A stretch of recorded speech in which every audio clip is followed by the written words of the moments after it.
My name is Hamish. I am 67 years old.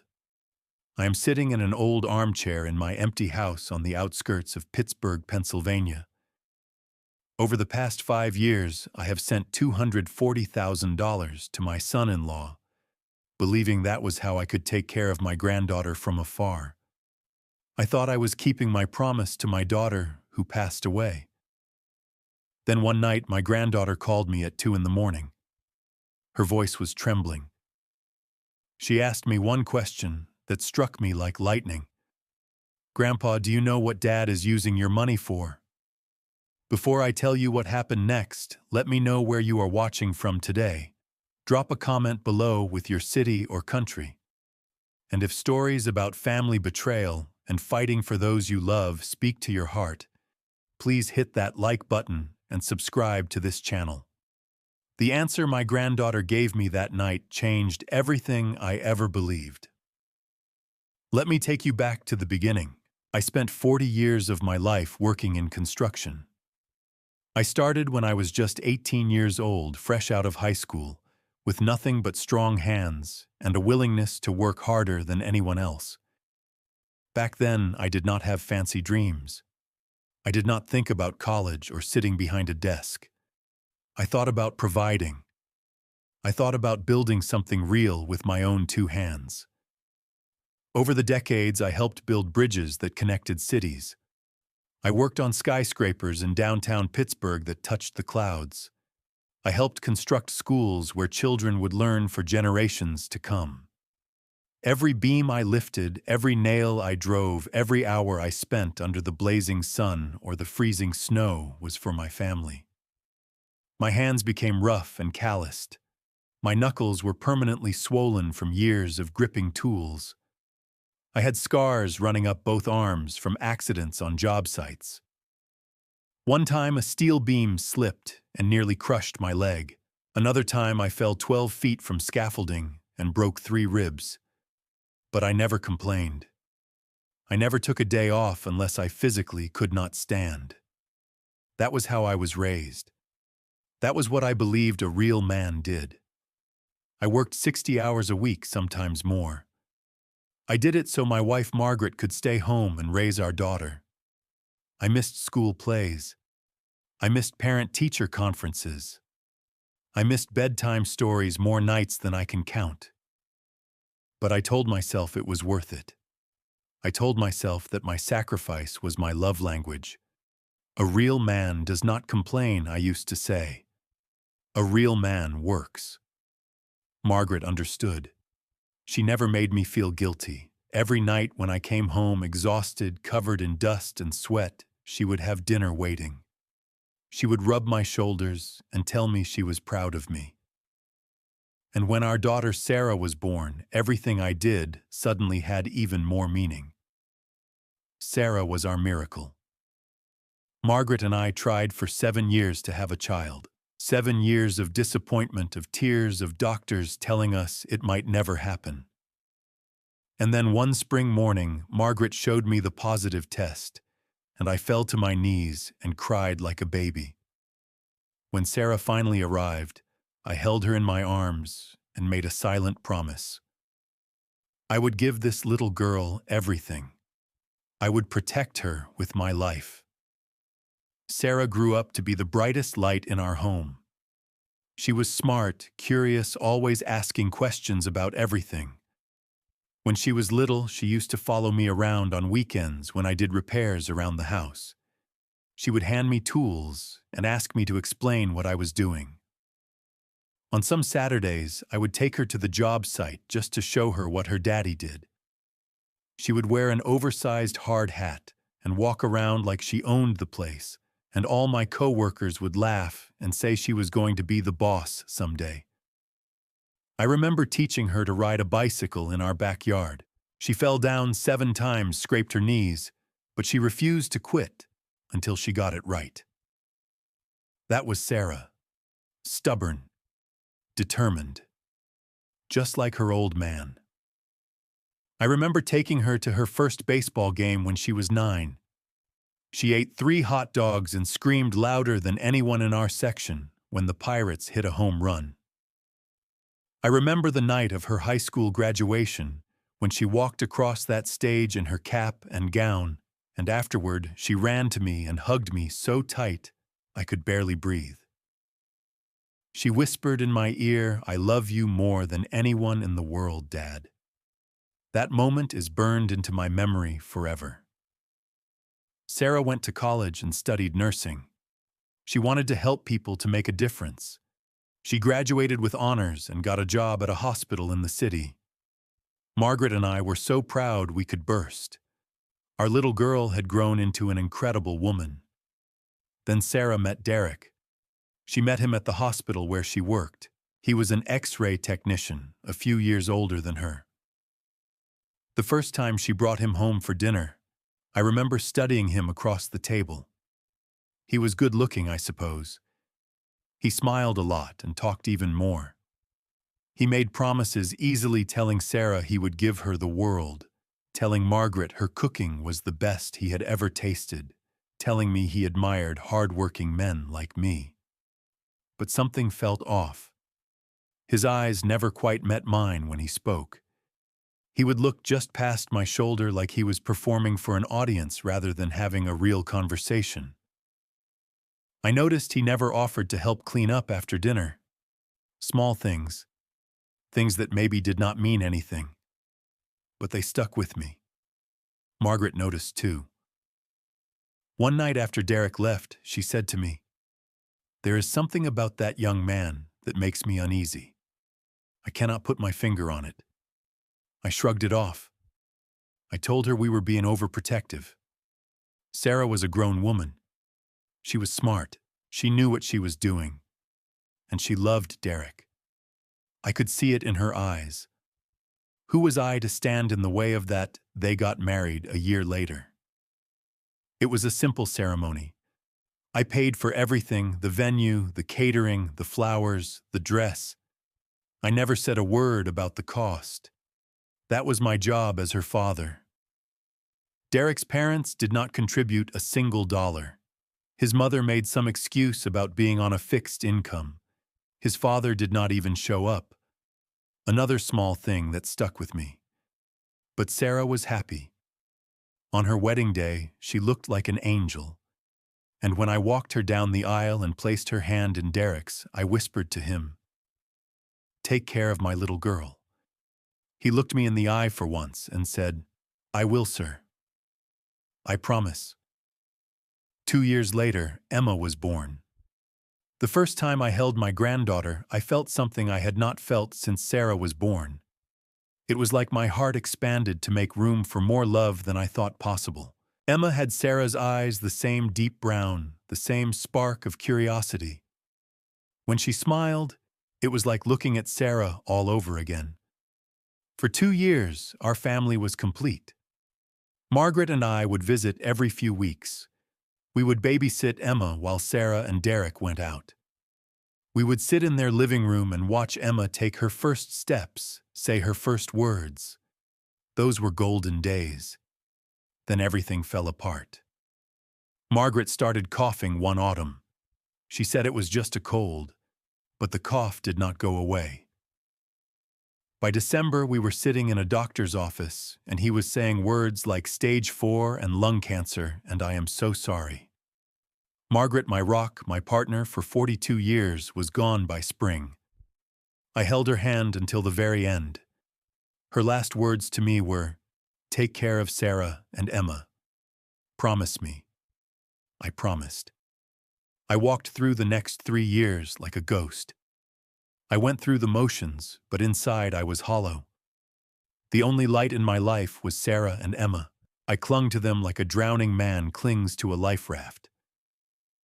Then one October night, my phone rang at 3 a.m. It was Derek. He was sobbing so hard I could barely understand him. There was an accident, he said. Sarah was driving home from her night shift. A drunk driver ran a red light. She was gone before the ambulance arrived. I do not remember much about the days after that. I remember standing at her grave, the same cemetery where Margaret was buried. I remember the cold rain falling on my face. I remember Derek standing beside me holding Emma's hand. And I remember making another promise, this time to my daughter in the ground. I will take care of Emma. No matter what it takes, I will keep her safe. I will make sure she has everything she needs. That was 5 years ago. I had no idea that promise would cost me more than I ever imagined. And I had no idea that the man standing next to me at that grave, the man I trusted with my daughter's memory, was about to betray me in ways I could not have fathomed. About a month after Sarah's funeral, Derek showed up at my door. I had not seen much of him since the burial. He said he had been too devastated to face anyone. I understood. Grief does strange things to people. He sat down at my kitchen table, the same table where Margaret used to serve dinner, where Sarah used to do her homework as a little girl. He looked tired. His eyes were red. He fidgeted with his hands as he spoke. "Hamish," he said, "I do not know what to do. I am drowning." Sarah was the one who held everything together. Her salary was higher than mine. We had bills. We had the mortgage. Emma needs to go to a good school. I do not know how I am going to manage. Tears streamed down his face. He said he was terrified of failing Emma. He said he did not want to let Sarah down. He said he would do anything to give Emma the life Sarah would have wanted for her. Looking at him that day, I saw my daughter in his tears. I saw the father he was trying to be. I thought about the promise I made at Sarah's grave, and I made a decision. I told Derek I would help. That night after he left, I sat down at that same kitchen table with a pen and paper. I added up everything I had. My pension from the Construction Workers' Union. The savings Margaret and I had built over 40 years. The life insurance money from when Margaret passed. It was not a fortune, but it was enough to live on comfortably. At least it had been. I did the math. If I sent Derek $4,000 every month, that would be $48,000 a year. It would cover Emma's school, her activities, her medical needs, her clothes, her food. It would give her the life Sarah would have wanted. But it would mean sacrifices. Big ones. I sold my truck. That old Ford F-150 had been my companion for 20 years. I had driven it to countless job sites, had loaded it with lumber and tools, had taught Sarah to drive in it. Selling it felt like losing a piece of myself. But Emma was more important than any truck. I stopped going to my regular doctor appointments. I told myself I was healthy enough. What was the point of spending money on checkups when that money could go to my granddaughter? I started eating differently. No more steaks. No more eating out. I bought the cheapest groceries I could find. Rice beans, canned vegetables. I told myself it was fine. I had eaten worse during the lean years when I was young. When winter came, I turned the heat down low. I wore 2 sweaters inside the house and slept under 3 blankets. The gas bill was too high. Every dollar I saved was a dollar I could send to Emma. I did not complain. Not once. Not to anyone. Because this was for Emma. This was for my blood, my family, the only piece of Sarah I had left in this world. And so the years passed. Every month, like clockwork, I transferred $4,000 to Derek's account.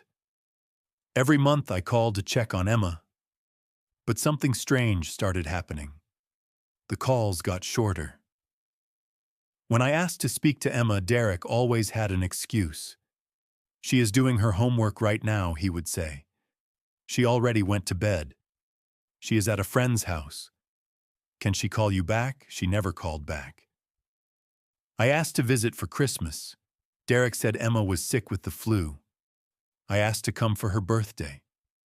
Derek said they were going on a family trip. I asked about Thanksgiving. Derek said they already had plans with his side of the family. I sent birthday presents every year. Beautiful things I could barely afford. A gold necklace for her 10th birthday. A nice bicycle for her 11th. Books, clothes, toys. I never received a thank you call. Derek said Emma was just busy, that she appreciated everything, but was at that age where kids do not express gratitude well. I wanted to believe him. I needed to believe him. Because doubting him meant doubting myself. It meant admitting I might have made a terrible mistake. The loneliness crept up slowly. I started talking to Sarah's photograph on the mantel. I would tell her about my day, about the weather, about how much I missed her. Some nights I would sit in the dark living room and just stare at her picture, wondering if she could see me, wondering if she was proud of what I was doing for Emma. There were signs. I see that now. Small cracks in the story Derek told me. Sometimes he would call with emergencies. The car broke down, he would say. Emma needs braces. There was a water leak in the house. Can you send extra this month? I always said yes. I never asked questions. I trusted him.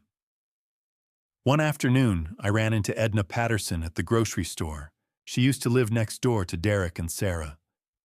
We chatted for a few minutes, catching up. Then she said something that made my stomach turn. Hamish, did you know Derek sold the house and moved away? That was 2 years ago now. I stood there frozen, my hand gripping the shopping cart so hard my knuckles turned white. What do you mean he sold the house? She looked confused. I thought you knew. He sold it and moved somewhere else. I am not sure where. I drove home in a daze. I tried to rationalize it. Maybe Derek had moved to a better neighborhood. Maybe the house held too many memories of Sarah. Maybe it was for Emma's benefit. I did not call Derek to ask. I was afraid of the answer. I was afraid of what I might find if I started pulling at that thread. So I kept sending the money. $4,000 every month. I kept hoping. I kept waiting for the phone calls that never came, the visits that were always postponed, the relationship with my granddaughter that seemed to be slipping further and further away. I was a fool. I know that now. But at the time I could not face the truth. Because the truth meant that everything I had sacrificed, every dollar, every cold winter night, every missed doctor appointment, every meal of rice and beans might have been for nothing. It was autumn. The leaves outside my window had turned gold and red, and there was that chill in the air that tells you winter is coming. I had gone to bed early that night around 9 o'clock, the way I always did since living alone. The phone rang at 2:07 in the morning. I know the exact time because I looked at the clock thinking who could be calling at this hour. The number on the screen was unfamiliar, an area code I did not recognize. I almost did not answer. But something told me to pick up. Call it instinct. Call it fate. I do not know. Hello, there was breathing on the other end. Then a small voice trembling barely above a whisper. Grandpa, is this Grandpa Hamish?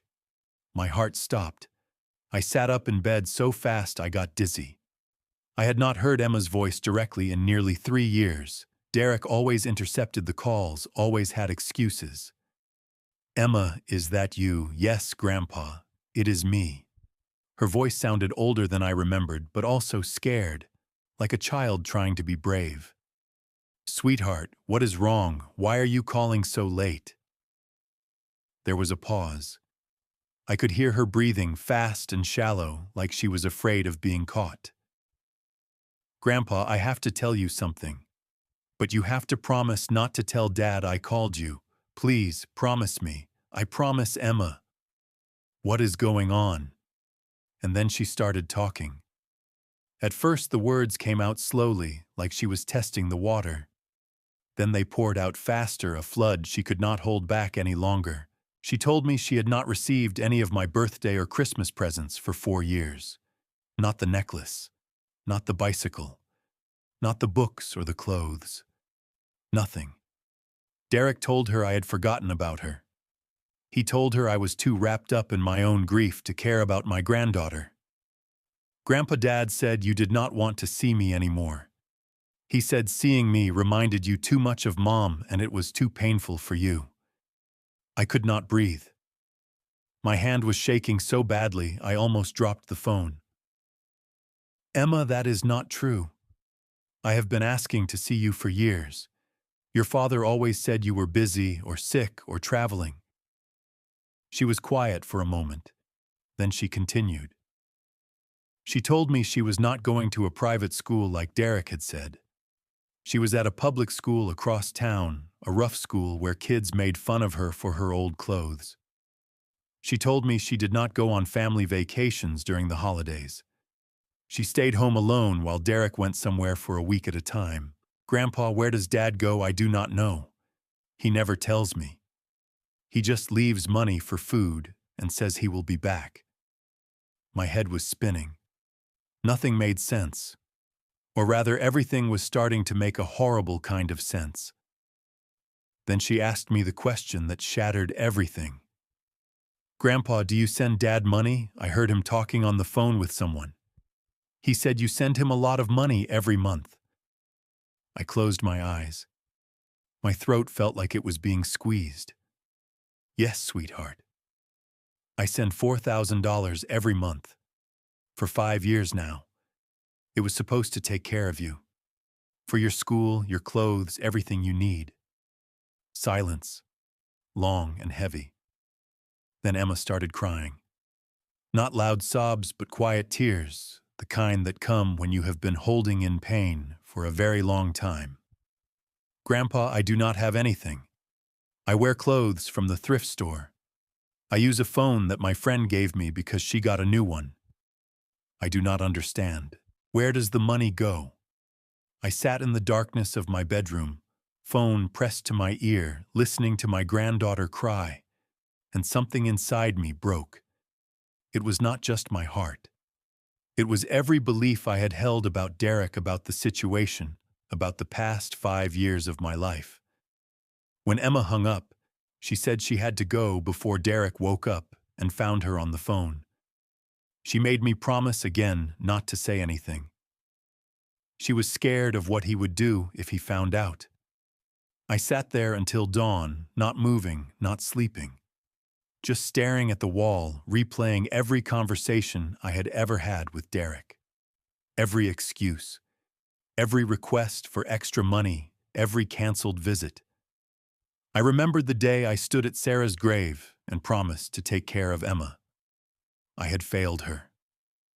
For 5 years, I had sent money into a black hole while my granddaughter wore second-hand clothes and stayed home alone during holidays. I looked at myself in the bathroom mirror as the sun came up. I saw an old man who had been played for a fool.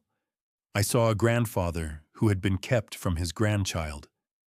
I saw someone who had given everything he had to a liar. But I also saw something else. I saw a man who was not dead yet. A man who still had fight left in him. I was done being passive. I was done waiting for phone calls that never came. I was done trusting a man who did not deserve it. It was time to find out the truth. And it was time to bring my granddaughter home. The first thing I did was call Edna Patterson, the neighbor who had told me Derek sold the house. I apologized for bothering her and asked if she could tell me anything else. Edna was happy to help. She had always liked Sarah, and she had never trusted Derek. She told me Derek sold the house about 2 years ago for a good price, somewhere around $85,000. She did not know where he moved, but she had heard through mutual friends that he was living in an apartment in a different city now. She had also heard rumors that he went to Las Vegas frequently. Las Vegas. That single word made my blood run cold. I called Harvey Bellman next. Harvey was a lawyer who had helped Sarah with some paperwork years ago. He was a friend of the family, and I trusted him. I asked if he could help me find out more about Derek's situation. He said he would make some calls. A week later, Harvey came to my house with a folder full of information.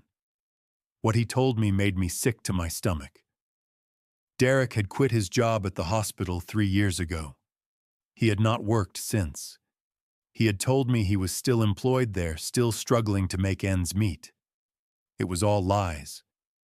Derek had significant gambling debts. He had taken out loans from multiple sources, some of them not the kind of people you want to owe money to. He had been making trips to Las Vegas and Atlantic City for years, chasing losses, getting deeper into the hole. And the money I had been sending Harvey had traced some of it. It went to paying off gambling debts, to credit card bills for luxury items, to maintaining a lifestyle that had nothing to do with raising Emma. There was more. Derek was living with a woman named Linda. She had moved in with him about a year after Sarah died. They were not married, but she lived in the apartment, and according to the information Harvey gathered, she enjoyed spending money that was not hers. Emma was an afterthought. She had been given a small space in the apartment, barely bigger than a closet, while Derek and Linda lived comfortably. She was neglected, forgotten, pushed aside. I had to see for myself. I got into my car, an old sedan I had bought to replace the truck I sold, and I drove 6 hours to the city where Derek was living. I found the address of Emma's school and parked across the street on a Wednesday afternoon. When the final bell rang and kids started pouring out, I watched for Emma. And then I saw her. She was taller than I remembered, but painfully thin. She wore jeans that were too short for her and a sweater that had seen better days. Her hair was pulled back in a simple ponytail. She carried her backpack alone, head down, walking with the posture of someone who was used to being invisible. No one picked her up. She walked. I got out of my car and followed at a distance. I did not want to scare her or cause a scene.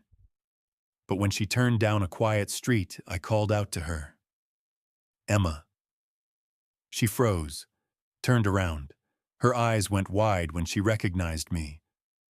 Grandpa, I walked toward her slowly, my heart pounding. When I reached her, I did not know what to say, so I just opened my arms. She ran into them and buried her face in my chest. She was crying, and so was I. We stood there on that empty sidewalk, holding each other, both of us shaking. Finally, I pulled back and looked at her. She was so thin, so tired. But she was also beautiful, just like her mother. "Let me buy you lunch," I said. "We need to talk." We went to a small diner nearby. I ordered her whatever she wanted, and she ate like she had not had a real meal in days. Maybe she had not. While she ate, she talked. She told me everything. She told me about Linda, Derek's girlfriend. Linda did not like Emma. She treated her like an inconvenience, snapping at her for making noise, for taking up space, for existing. Derek did nothing to stop it. He was either gone or checked out, spending hours on his phone or disappearing for days at a time. She told me about her room. It was not really a room. It was a corner of what used to be a storage area. No window. Just a thin mattress on the floor and a lamp. That was it.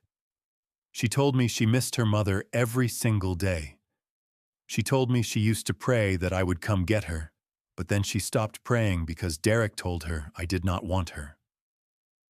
"Grandpa, Dad said you were too old to take care of me. He said you could not handle it. He said you told him yourself that you did not want the responsibility." My hands were clenched so tight, my nails dug into my palms. Emma, listened to me.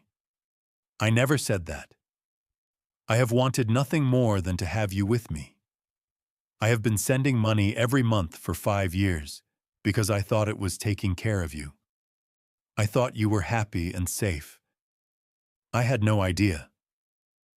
She looked at me with those big brown eyes so much like Sarah's, and for the first time in our conversation, she smiled. Just a little. But it was real. I believe you, Grandpa. I reached across the table and took her hand. I am going to fix this, Emma. I am going to bring you home. No matter what it takes. She nodded, squeezing my hand back. That afternoon, I drove back to Pennsylvania with a fire burning in my chest. I had seen the truth with my own eyes.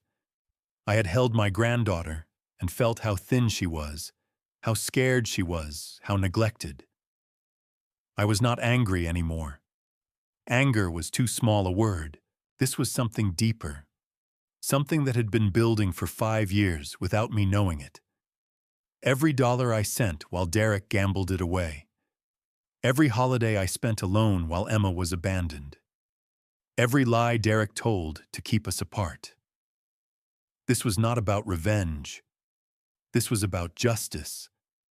This was about keeping the promise I made to my daughter at her grave. I was going to bring Emma home. And nothing, not Derek, not Linda, not anyone was going to stop me. I called Harvey the next morning and told him everything. I told him about the phone call from Emma, about what I saw when I visited, about the storage room she slept in. Harvey listened without interrupting. When I finished, he was quiet for a moment. Then he said, "Hamish, you have a case. A strong one. But this is not going to be easy." I told him I did not care about easy. I cared about Emma. We got to work. Harvey connected me with a family law attorney named Grace Thornton. She specialized in custody cases, and she had a reputation for fighting hard for her clients. When I met her, she looked me straight in the eye and said, "If half of what you are telling me is true, that child needs to be with you. Let us make it happen." I spent the next few weeks gathering evidence. I pulled 5 years of bank statements showing every transfer I made to Derek. $48,000 a year. $240,000 total. All sent in good faith, all stolen by a liar. Harvey helped me get documentation of Derek's gambling debts. Court records showed he had been sued by creditors multiple times. There were records of trips to casinos, credit card statements that showed purchases at hotels on the Las Vegas Strip. I reached out to Edna Patterson, and she agreed to provide a written statement about Derek selling the house and the rumors she had heard about his lifestyle. Grace arranged for a child welfare investigator to make an unannounced visit to Derek's apartment. The report that came back was damning. It described Emma's living conditions as inadequate. It noted that she appeared undernourished and withdrawn. It recommended immediate intervention. Finally, I had enough. Grace filed the petition for emergency custody. The day I walked into that courtroom for the first hearing, I was terrified. Not because I doubted my case, but because I knew Derek would fight. He would fight not because he loved Emma, but because losing her meant losing his cash flow. Losing her meant the truth coming out. I was right. Derek hired his own lawyer, a slick man in an expensive suit, who looked like he had never lost a case. They came out swinging. They painted me as an elderly man with failing health who could not possibly care for a teenager. They implied I had a drinking problem. They said I was acting out of grief and spite, trying to take a child from her loving father. It was all lies. But sitting in that courtroom, hearing those words spoken about me, I felt small. I felt old. I wondered if maybe they were right. Maybe I was too old. Maybe I could not do this. Then I looked across the room and saw Derek. He was wearing a new suit, probably bought with my money. Linda sat behind him in the gallery, dressed like she was going to a party. And I thought about Emma alone in that storage room, wearing thrift store clothes, going to bed hungry, while these two lived like royalty. No, I was not too old. I was not too weak. I was a man who had built bridges and skyscrapers with his bare hands. I had worked 60-hour weeks for 40 years. I had buried my wife and my daughter and kept going. I could do this. I had to do this. The hearing lasted 2 days. Grace called Edna Patterson to the stand. Edna described how Derek had sold the house Sarah loved without telling anyone. She talked about seeing him leave for long trips while Emma stayed home alone. Emma's teacher testified next. She described Emma as a quiet, withdrawn student who often came to school without having eaten breakfast. She talked about Emma's old clothes, her social isolation, her declining grades. She said Emma had confided in her once that she felt like she was invisible at home. The child welfare investigator presented her report. She described the apartment, the storage room where Emma slept, the lack of basic necessities. She recommended that Emma be placed with a family member who could provide a stable, loving environment. Then it was my turn. Grace put me on the stand, and I told my story. I talked about Sarah, about the promise I made at her grave. I talked about the money I sent every month for 5 years, believing it was going to take care of Emma. I talked about the truck I sold, the medical appointments. I skipped the cold winters I endured to save every penny. I talked about the phone call from Emma that changed everything. I talked about driving 6 hours to see her, about holding her in my arms while she cried, about the diner where she ate like she had not had a real meal in days. I talked about wanting nothing more than to give my granddaughter the life her mother would have wanted for her. When I finished, the courtroom was silent. Even Derek's lawyer did not have any questions for me. The judge took a week to make her decision. Those 7 days were the longest of my life. I barely slept. I barely ate. I just sat in my empty house and prayed to Margaret and Sarah, asking them to watch over Emma, asking them to help me bring her home. When the day came, I sat in that courtroom with my heart in my throat. Grace sat next to me, her hand on my arm. The judge read her ruling. After reviewing all the evidence and testimony, the court finds that it is in the best interest of the minor child Emma to be placed in the custody of her maternal grandfather, Hamish. The respondent, Derek, is ordered to have no unsupervised contact with the child for a period of 2 years, after which the arrangement will be reviewed. I did not hear the rest. The world went blurry. I felt tears streaming down my face for the first time since Sarah's funeral. Grace was squeezing my arm, whispering congratulations. But all I could think about was Emma. I won. She was coming home. After the hearing, I walked outside into the afternoon sun, and there she was, standing on the courthouse steps with a social worker beside her. She saw me and her face lit up. "Grandpa." She ran to me and I caught her in my arms. I held her so tight, afraid to let go, afraid this was all a dream. She looked up at me with tears in her eyes. "Is it real? Am I really going home with you?" I nodded, my voice too choked to speak properly. "It is real, sweetheart. You are coming home." We walked to my car together. She climbed into the passenger seat and I got behind the wheel. As I pulled out of the parking lot, I glanced over at her. She was looking out the window at the city passing by.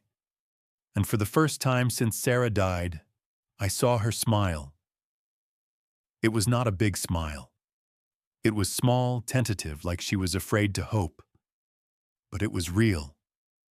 The drive back to Pennsylvania took 6 hours. We did not talk much at first. Emma fell asleep somewhere in Ohio, her head resting against the window. I let her sleep. She needed it. When we finally pulled into my driveway, the sun was setting. The house looked different somehow. Warmer, more alive. Because for the first time in 5 years, it was not just my house anymore.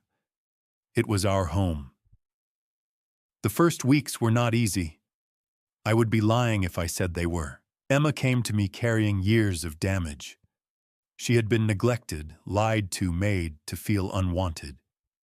She did not know how to trust. She did not know how to believe that this was real, that she was safe, that I was not going to abandon her like Derek did. The first night she could not sleep. She came out of her room at 2 in the morning and found me in the living room, watching old westerns on television. She stood in the doorway wrapped in a blanket, looking small and lost. "I cannot sleep," she said. I patted the couch next to me. "Come sit with me." She curled up beside me and we watched the rest of the movie together. When she finally fell asleep, her head on my shoulder, I did not move. I sat there all night, just holding my granddaughter, letting her know she was not alone. That became our routine for a while.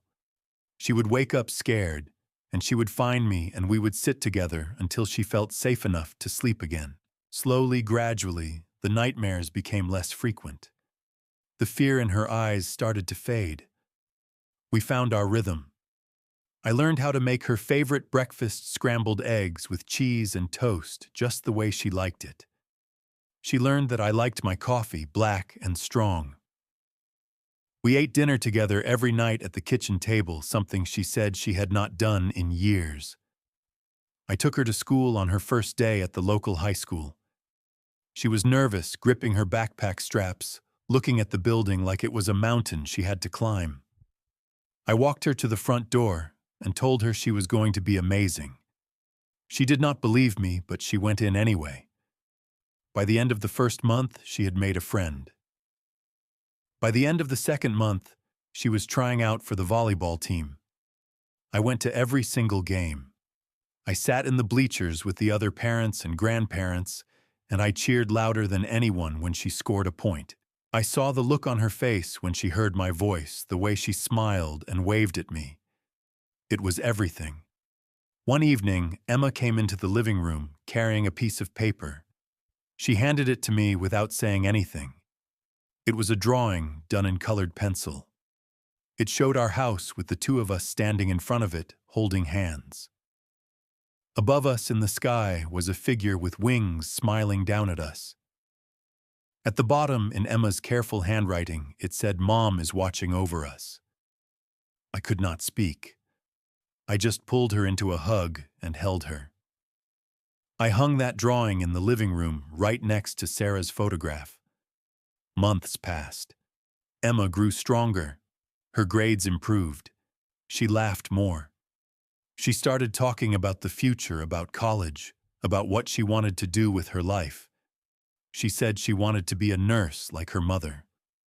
I started taking better care of myself too. I went back to the doctor for the first time in years. My blood pressure was high but manageable. The doctor told me I needed to eat better and exercise more. I told him I was working on it. I reconnected with old friends from the union. We met for coffee on Saturday mornings and complained about our aches and pains and talked about the good old days. It felt good to have a life again, not just an existence. One day I was sitting on the porch watching Emma kick a soccer ball around the backyard when something occurred to me. For 5 years I had tried to honor Sarah's memory by sending money to Derek. I thought that was love. I thought that was keeping my promise. But I was wrong. Love is not a bank transfer. Love is being there. It is showing up. It is sitting through nightmares and driving to volleyball games and eating breakfast together every morning. I had lost 5 years to a lie. But now I had something real.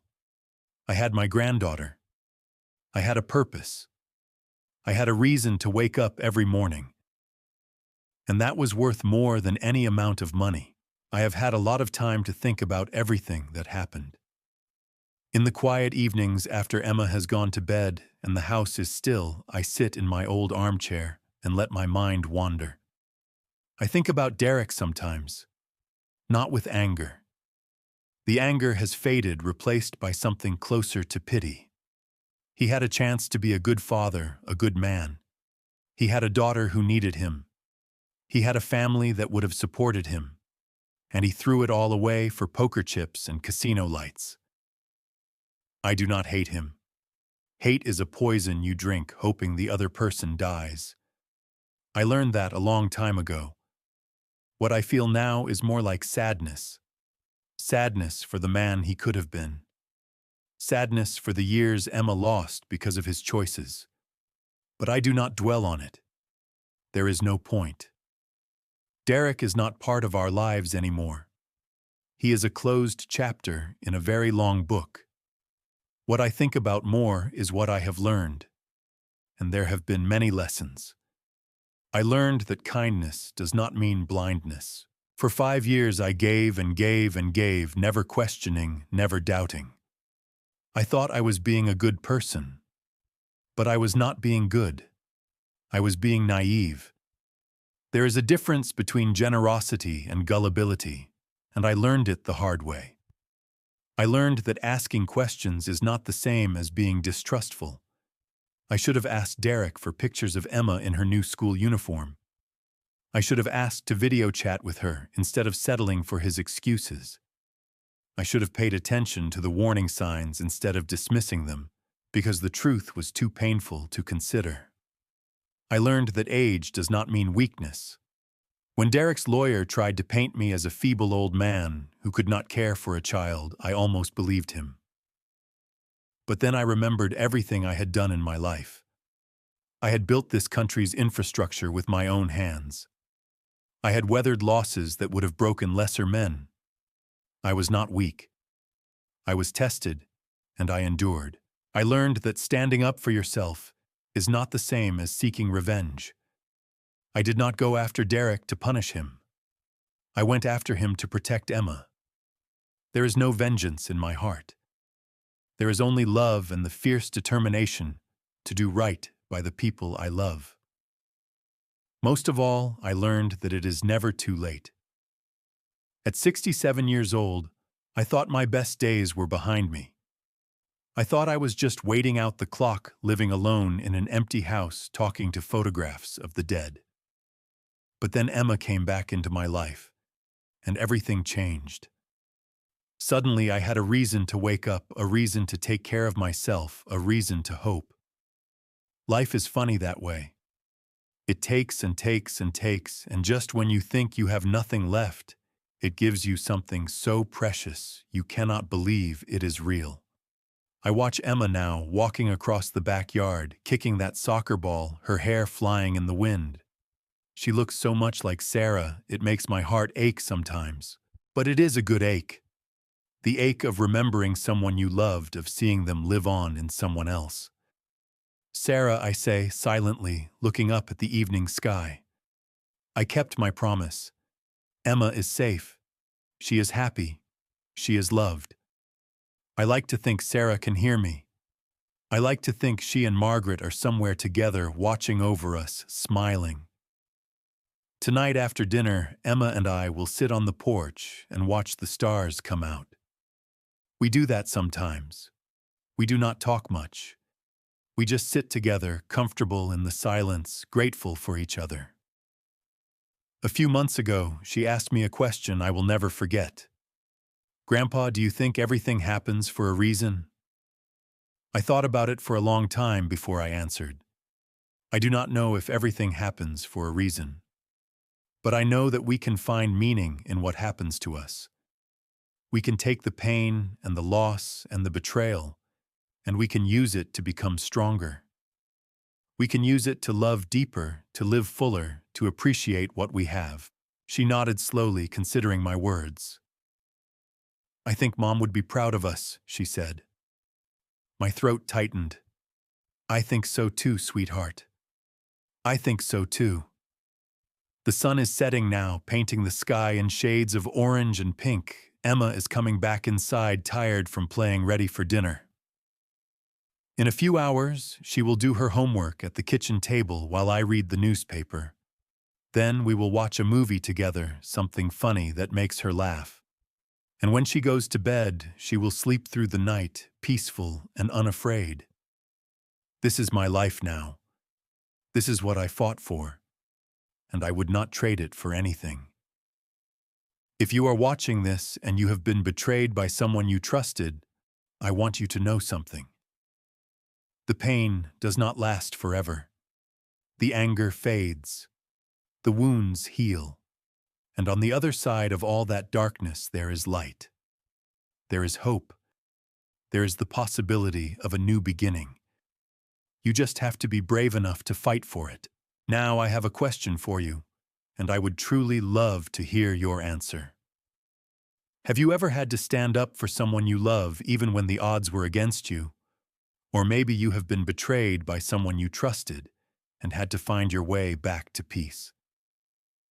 Please share your story in the comments below. Your experience might be exactly what someone else needs to hear today. If this story touched your heart, please hit the like button and share it with someone who might need to hear it. And if you have not already subscribed to this channel, so you do not miss more stories like this one. Thank you for spending this time with me. Thank you for listening to my story. I hope it reminded you that no matter what life throws at you, you have the strength to overcome it. Take care of yourselves. Take care of each other. And remember, it is never too late to fight for the people you love.